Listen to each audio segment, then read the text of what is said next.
back, and today in the Supreme Court, the UP government firmly opposed petitions challenging its directive requiring shop owners along the Kanwar Yatra route to display their names prominently. In a detailed submission, the state government said that the directive was issued to ensure peaceful and orderly pilgrimage. Well, let's go across to Sunil Prabhu now for more on this. And Sunil, give us more details of what the UP government said. It is a very controversial directive that it gave that was criticized by the opposition. It was even criticized by some alliance partners, but the UP government firmly, doubling down on its directive.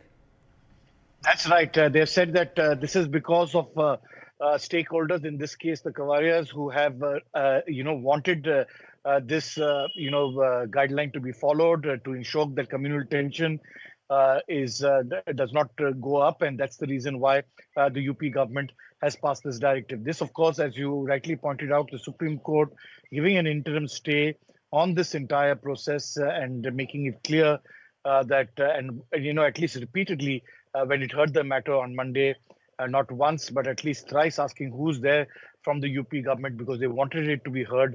But nobody representing the UP government today. They have given their representation. The Supreme Court will hear it shortly, and we'll be able to understand what their thinking is at this present juncture. But as you saw, various petitioners pointing out that this will have far-reaching implications, because if every state makes these directions of writing your name and your other details, it will really create an uneven situation in the country. We saw that, isn't it, in Madhya Pradesh as well? A similar directive was given, and then in Uttarakhand, and there were many concerns around this. The police even changed the directive, saying it's voluntary, but given that often we see a lot of hooliganism around when during the Kanwar Yatra, when it takes place over things like this, the fact that they want the route to be vegetarian, and everybody serving only vegetarian, so that has always been something of a controversy during the Kanwar Yatra.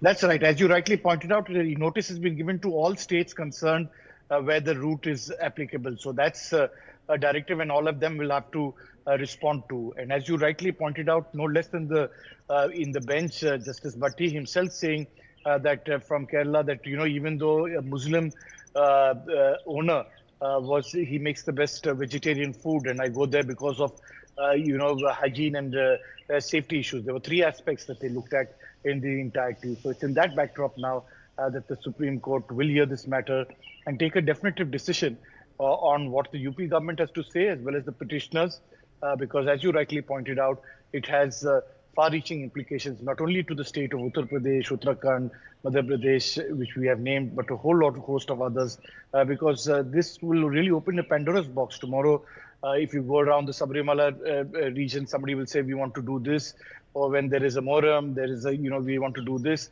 So all these things have to be looked at in its entirety, and whether it is appropriate and is an infringement, as has been pointed out by the petitioners, against what they call religious discrimination.